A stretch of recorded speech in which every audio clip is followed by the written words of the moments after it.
I was born in a clump of grass at the edge of the forest. I drank milk from my mother every day. I wrestled with my brothers every day. I was always champion. My siblings would cry kitties because they always went yowling to Mama because they always yossed. Mama told me she wanted to claw their ears off. As we grew older, we saw our mother less often than usual. One day she never returned. I was exploring the neighborhood when I saw a driveway with two kids. I ran up the driveway, and they immediately picked me up. I squirmed because I did not like it very much. Then the older one tried to hang me from the monkey bars. I yelled at her. Big mistake. As soon as they left in their car, I went to out on the porch to take a nap.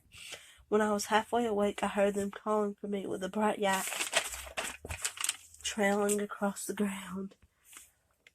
The people on the porch carried me and took me to the girls' house. I heard them ask the girls if I was their cat. I yelled in protest. I did not belong to anybody. The neighbors took me back to the porch, where I slept until the next day. The next day, I decided to visit the girls again. We had a good time. They petted me and I purred. Then I decided to run away and see if they would chase me. They did, and boy, what a great time. Then my belly growled in hunger. Then the neighbors brought me inside their house to feed me. They were nice and all, but I was a wildcat. I would try as hard as I could to escape. The next day, the perfect opportunity arose. The people left the house in their car. I climbed up to the attic. Thankfully, there was an open window. I jumped out of the window.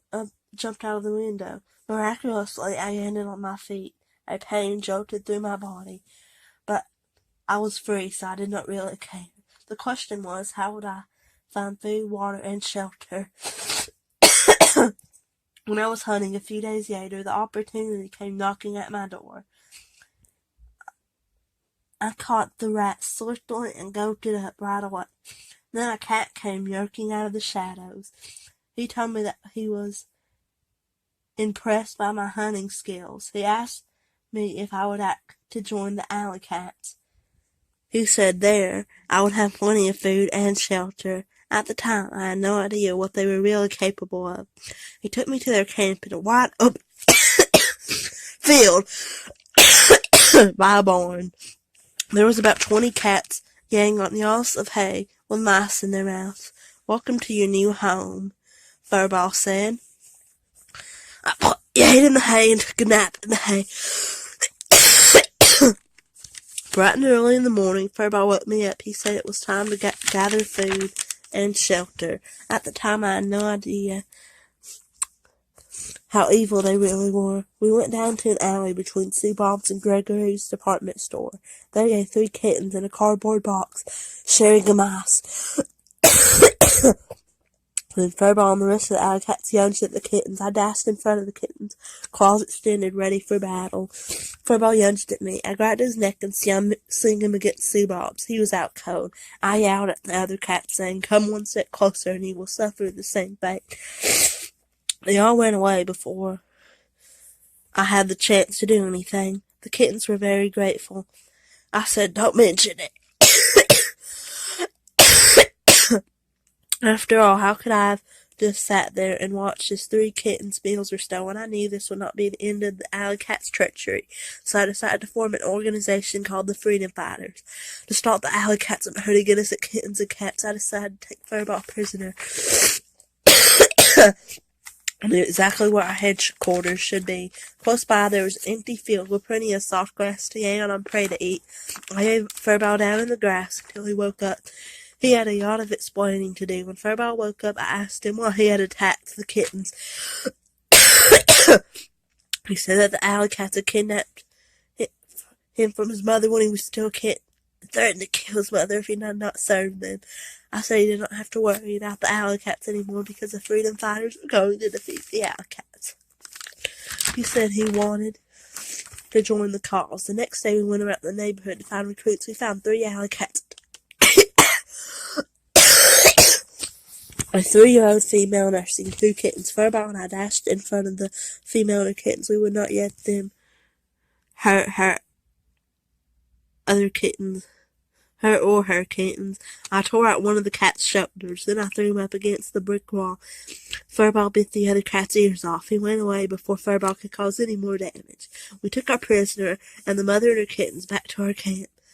We interrogated the prisoner and asked him what he was doing. He said he was just following orders. He also said he wanted no part of the alley cat. He said they had kidnapped his son and held him captive. They said they would kill him if he didn't follow their orders. The next day, we convinced 30 cats to join our cause by telling them all the terrors the alley cats have committed. A few days later, we rushed into the alley cats camp to rescue the prisoners and stop the alley cats once and for all. We also had to rescue the prisoners from the alley cats camp. I rushed into battle with a gray Tom. He pounced on me. I pretended to be unconscious, but just as he walked away, I lunged at him and gave him a severe bite on the neck. I knew if I defeated the Eater, the whole alley cat organization would break apart. I saw the Eater sitting on a huge boulder, watching his servants do the dirty work. I jumped on the rock and faced the Eater at last. I lunged at him. He dodged me and pinned me down where I could not get up.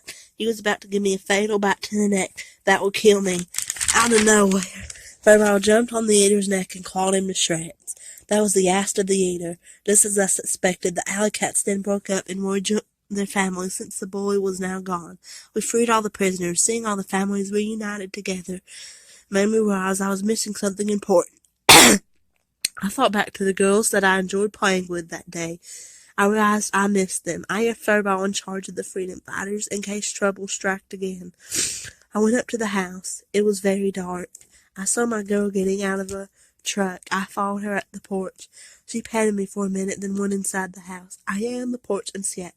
The next morning, the girls went outside and pet me. I purred because I enjoyed it so much.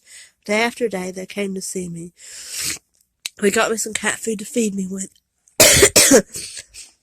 Every day while they were away at school, I would visit Furball and my friends. Then one day I saw a big truck in the yard. The girls were putting boxes in it. Before they left, they petted me to tell me goodbye. Next thing I know, they are gone. A few days passed by. I continued to wait for them. I visited Furball and told him how I felt. Then at last a white colt pulled up in the driveway. It was one of my girls. I walked into the crate on the ground when I saw the food in there. I was scared, but as long as my girl was with me, I would cope. I did not like the car ride, but it was worth it to be reunited with my girls. A few days later, my other girl, Brooklyn, arrived home. As soon as she saw me, she rushed over and pet me. I purred, glad to see they had not abandoned me. Every day when they got out of school, I would follow the car at the driveway and spend time with them every day. Whenever Brooklyn was sad, I would comfort her. They respected my freedom. That is part of the reason I love them. Every day in the woods, I would talk to my friend Smokey, a black cat that lived in the woods. We would catch prey together. A year and a half after they had brought me to this house, I was in the woods with Smokey. He had me to meet his mate and children. Then out of nowhere, a very familiar gray cat attacked us. He was the mean cat that invaded my territory. I lunged at him and knocked him to the ground. He pushed me off him and lunged at me, biting my neck. I watched Smokey chase the gray cat off with a bite that tore his shoulder. As my eye flashed before my eyes, I remember all the times I had spent with my girls. They were the best part of my life. Funny how when they first picked me up, I called them, not used to it. But they never gave up on me and continued to care about me. I would miss them with all my heart. I knew we would see each other again.